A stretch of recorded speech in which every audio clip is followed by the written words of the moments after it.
Hey you, the one watching this video with heavy eyes, telling yourself just one more video before bed. You're not tired, you're escaping. And the moment you actually hear that, everything starts to change.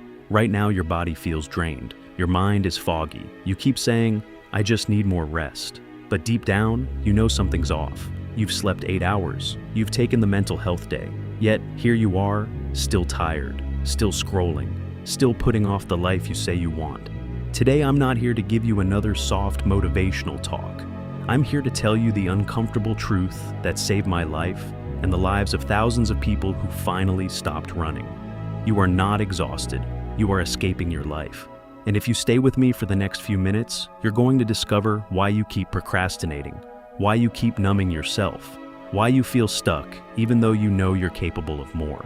And most importantly, how to finally stop running, because the truth is, you are not tired. You are escaping your life. I'm going to show you exactly why you're doing it, how it's destroying you, and what it takes to finally turn around and face the life you've been avoiding. Let me tell you something most people will never admit out loud. A lot of people are not living. They're distracting themselves until death. Read that again in your mind. They're distracting themselves until death. They wake up, check their phone, rush through the day, complain, escape, sleep, and repeat that every single day. And every year they say, this year will be different. But nothing changes. Why? Because change requires confrontation. And confrontation is painful. You don't actually fear hard work. You fear what hard work will reveal. You fear finding out how much time you wasted. You fear rejection. You fear failing publicly. You fear succeeding and becoming someone new. You fear being seen. You fear being responsible for your own potential. So instead, you escape. And escape is sneaky. It doesn't always look destructive. Sometimes escape looks productive. Think about the last time you felt truly alive. Not just okay. Alive. Maybe it was when you were working on something that mattered, or in a hard conversation you finally had, or the moment you committed to a goal that terrified you. Now compare that to how you feel most days. You wake up, already reaching for your phone. You go through the motions, work feels heavy, home feels heavy. Even your hobbies feel like chores now. And when someone asks how you are, the automatic reply is always the same. Tired man, just tired. But what if that tiredness isn't a lack of sleep? It's a lack of courage. Your brain is smart. It doesn't want discomfort. It doesn't want rejection, failure, or the terrifying possibility that you might actually have to change. So it creates this fog, this heaviness, this beautiful socially acceptable excuse called, I'm tired. When you're deeply focused, when you're building something meaningful, when you're connected to people you love, when you're growing, when you're honest. You can work 12 hours on something meaningful and feel energized, but spend 2 hours doing something fake and feel completely drained. Why? Because the human nervous system is deeply connected to meaning. Your brain knows when you're running. Your body knows when your life has become disconnected from your truth. And look, I know life is hard. Some of you are struggling financially, some of you are lonely, some of you are heartbroken, some of you are carrying trauma nobody sees, some of you are trying to survive while pretending everything is okay. This isn't about shaming yourself. This is about waking up, because there's a difference between resting and hiding. And most people never learn the difference. Rest restores you. Escape delays your life. That's the line. And the next thing I'm about to show you is exactly how people secretly escape their lives every single day without realizing it. Some of these are going to feel uncomfortably personal. Good. That means we're finally getting honest. The 7 hidden escapes. Escape number 1, endless scrolling. You ever notice how you can scroll for hours and somehow feel worse afterward? Not rested, not inspired, not fulfilled, just numb. Because scrolling gives you the illusion of movement without actual movement. You watch other people live instead of living. You consume motivation instead of becoming motivated through action. And social media has mastered one thing, keeping you emotionally occupied so you never confront yourself. Think about it. The second boredom appears, you reach for stimulation. The second anxiety appears, you reach for your phone. The second loneliness appears, you open an app. Why? Because stillness reveals truth. and truth is uncomfortable. A quiet room can expose an entire life. That's why some people can't sit alone for 5 minutes. Not because silence is painful, because honesty is painful. And here's the dangerous part. Every time you escape discomfort instantly, you train your brain to become weaker. You lower your tolerance for reality. So, now normal life feels unbearable. Work feels harder. Focus feels impossible. Conversations feel exhausting. Not because you're broken, because your brain has been conditioned to avoid effort. But what I'm about to tell you next might be the most dangerous escape of all, because it actually gets rewarded by society. Escape number 2, overworking. Some people don't escape through laziness. They escape through busyness. Always working, always moving, always grinding. But underneath all that motion, they're terrified to slow down. Because slowing down would force them to feel the emptiness, feel the loneliness, feel the relationship that's falling apart, feel the childhood wound they never healed. So they stay busy. Busy becomes anesthesia. And society applauds it. Wow, you work so hard. You're so ambitious. Meanwhile, they haven't felt emotionally present in years. Listen carefully. Being constantly busy does not mean you are progressing. Sometimes it means you are hiding. You can build an empire and still be emotionally lost. And some of you know exactly what I mean. You keep saying, once I achieve this, I'll finally feel enough. But the goalpost keeps moving, because achievement cannot heal avoidance. The next escape is even sneakier, because it disguises itself as being a good person. Escape number 3, people-pleasing. Some people escape themselves by becoming everyone else. Always available, always sacrificing. But secretly, they're terrified of rejection. So they abandon themselves before anyone else can. Maybe you grew up learning that love had to be earned. So now you overgive, over-explain, overcompensate, and eventually, you become exhausted. Not because life is too hard, because pretending is exhausting. There is nothing more draining than performing a version of yourself that isn't real. And here's the painful truth. People-pleasing is not kindness. It's fear. Fear that who you really are won't be enough. But the moment you start telling the truth, your energy changes. The moment you stop saying yes to everything, your nervous system changes. The moment you stop betraying yourself for approval, you start feeling alive again. Because your body relaxes when your life becomes honest. And the next escape? Almost every ambitious person watching this is trapped in it right now. Escape number 4, perfectionism. Perfectionism is not high standards. Perfectionism is fear wearing expensive clothes. You don't start because you want the perfect plan. You don't post because it's not ready. You don't apply because you might fail. So, years pass, and your dream stays trapped inside your head. Do you know how painful that is, to carry potential you never express?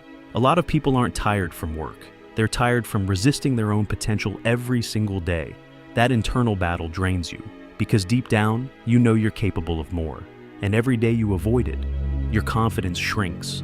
Not because you're weak, because self-trust is built through action. Tiny actions, imperfect actions. The people you admire, they were awkward, they failed, they embarrassed themselves, they doubted themselves. But they moved anyway. And movement creates momentum. That's the secret. Not confidence first, movement first. Escape number 5, future faking. This one is dangerous because it feels productive. You imagine your future constantly. The business, the body, the relationship, the comeback story. You visualize, you plan, but you never act consistently. So, your brain gets addicted to possibility instead of reality. You get dopamine from imagining change without earning change. And eventually you become emotionally attached to a future version of yourself that never arrives. That's heartbreaking, because now you're living off imagination instead of action. Listen to me carefully. Your future self is not coming to save you. That person only exists if you build them. Today. Not Monday, not next month. Not after motivation arrives. Today. And what I'm about to tell you next might expose the deepest escape of all. Escape number 6, toxic relationships. Some people stay in painful relationships because chaos feels familiar. Let that sink in. If you grew up around instability, peace can feel uncomfortable, so you chase emotionally unavailable people. You tolerate disrespect. You stay where you're shrinking, because uncertainty feels like home. And then you say, I'm emotionally exhausted. Of course you are. Your nervous system is fighting for survival every day. Who you spend your life around determines your emotional energy. One toxic environment can drain the life out of you. One manipulative relationship can make you question your worth. One negative friend group can destroy your ambition.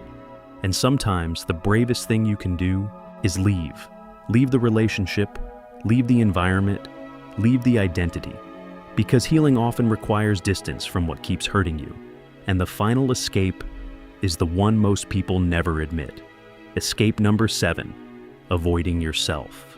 At the deepest level, most escape is self-escape. You avoid being alone with your own thoughts. You avoid asking hard questions. You avoid grieving. You avoid responsibility. You avoid becoming the person you know you could be. Because if you truly faced yourself, everything would have to change. But listen to me carefully. The life you want is hidden inside the discomfort you keep avoiding. Read that again. The conversation you're avoiding, the habit you're avoiding, the risk you're avoiding, the truth you're avoiding. That's the doorway. Not around it, through it. And in the next section, I'm going to explain exactly what's happening inside your brain and nervous system when you escape your life. Because once you understand the science, you stop hating yourself, and you finally understand how to take your power back. Your brain is designed to protect you from discomfort. That's normal. But in the modern world, your brain has access to unlimited instant relief, social media, junk food, endless entertainment, tiny dopamine hits, all day long, and dopamine is powerful. It's the neurotransmitter of anticipation and reward. Your brain loves easy rewards because they require minimal energy. So, when real life becomes emotionally difficult, your brain says, escape. Here's the problem. Every time you escape discomfort instantly, you weaken your ability to tolerate reality. This is why people feel mentally fragile today. Not because humans became weaker naturally, because we removed friction from life. Everything is immediate, and your nervous system adapts to what you repeatedly do. So, if you repeatedly avoid discomfort, discomfort starts feeling dangerous. But discomfort is not danger. Growth feels uncomfortable because your identity is changing. The gym feels uncomfortable. Honest conversations feel uncomfortable. Building discipline feels uncomfortable. That does not mean something is wrong. It means you're expanding. Now, let's talk about the nervous system. When you live disconnected from your truth, your body experiences chronic stress, not always dramatic stress, subtle stress, pretending, suppressing emotions, ignoring your needs, living without meaning. Over time, your nervous system becomes exhausted. And then you say, I have no energy. Of course you don't. Your mind and body are fighting an internal war every day. One version of you wants comfort, another version wants growth, and that tension drains your life force. But here's the empowering part. Your brain is adaptable. Neuroplasticity, meaning the brain changes based on repeated behavior. So every time you choose courage over escape, you rewire yourself. Every time you sit with discomfort instead of numbing it, you become stronger. Every time you keep promises to yourself, your identity changes. That's why small actions matter. One workout, one honest conversation, one focused hour, one boundary, one difficult decision. These moments look small, but they are literally reshaping your brain. And what I'm about to show you now is how to actually stop escaping and start rebuilding your life. How to stop escaping. All right, this is where everything changes, not because motivation magically appears, but because you finally stop negotiating with your own potential. Step 1, tell yourself the truth. No healing begins without honesty. Ask yourself, what am I avoiding? Not intellectually, honestly, write it down. The relationship, the loneliness, the addiction, the dream, the responsibility, name it. Because unnamed fears control your life. Named fears become manageable. Step 2, stop escaping instantly. This is huge. The moment discomfort appears, don't immediately numb it. Sit with it for 5 minutes. No phone, no distraction. Just observe. You'll realize something powerful. Emotions are temporary. Most people aren't afraid of pain. They're afraid of feeling pain. There's a difference. Step 3. Rebuild self-trust. Your confidence problem is actually a self-trust problem. You stopped believing yourself because you keep breaking promises to yourself. So, start tiny. Wake up when you said you would. Exercise for 10 minutes. Read 5 pages. Apply for the opportunity. Tiny wins. Repeat it consistently. That's how identity changes, not through motivation speeches, through evidence. Step 4. Remove cheap dopamine. Some of you don't need more motivation. You need less distraction. Your brain is overstimulated. Constant noise, constant scrolling, constant consumption. And overstimulation kills drive. Because real life starts feeling boring compared to instant digital stimulation. So, reclaim your attention. Your attention is your life. Where attention goes, energy flows. Step 5. Create meaningful pain. This is important. You cannot avoid pain, but you can choose your pain. The pain of discipline, or the pain of regret. The pain of honesty, or the pain of self-betrayal. The pain of growth, or the pain of staying stuck. Choose wisely. Step 6. Build a life you don't need to escape from. This is the real goal, not productivity for the sake of productivity. A meaningful life, relationships that feel safe, work that matters, habits that strengthen you, peace inside your own mind. Because when your life becomes aligned, energy returns naturally. Step 7. Become someone who faces life. Every day ask yourself, am I confronting life or escaping it? That question alone can change everything. Because courage is not fearlessness. Courage is action despite fear. And every time you face life directly, you become more alive. I need you to hear me right now. Your life is not over. You are not too late. You are not broken. You are not doomed to stay this version of yourself forever. But you do have to stop running. Stop waiting for perfect conditions. Stop waiting for motivation. Stop waiting for someone to rescue you. Nobody is coming. And that's not depressing, that's empowering, because it means your future is still in your hands. Imagine who you could become if you stopped escaping for 1 year. 1 year of honesty, 1 year of discipline, 1 year of facing life directly. Your body would change, your confidence would change, your relationships would change, your standards would change, your entire identity would change. Most people never experience their true potential because they spend their whole lives avoiding discomfort. Don't let that be your story. You were not born just to consume content and pay bills until you die. There is something inside you that wants more truth, more growth, more life. And the moment you stop escaping, that part of you wakes up. Yes, it will be uncomfortable. Good. That means you're finally alive again. Face the mirror, face the gym, face the fear, face the rejection, face the uncertainty, face your life. Because on the other side of avoidance is the person you've been searching for this whole time. You one day. You will either say, I'm glad I faced it, or I wish I had. Choose carefully, and if this message reached something deep inside you, don't ignore that feeling. That feeling is your life trying to wake you up. No more hiding, no more waiting, no more escaping. This is your turning point. Now, close the video and go confront your life. Your future is built by what you stop avoiding today.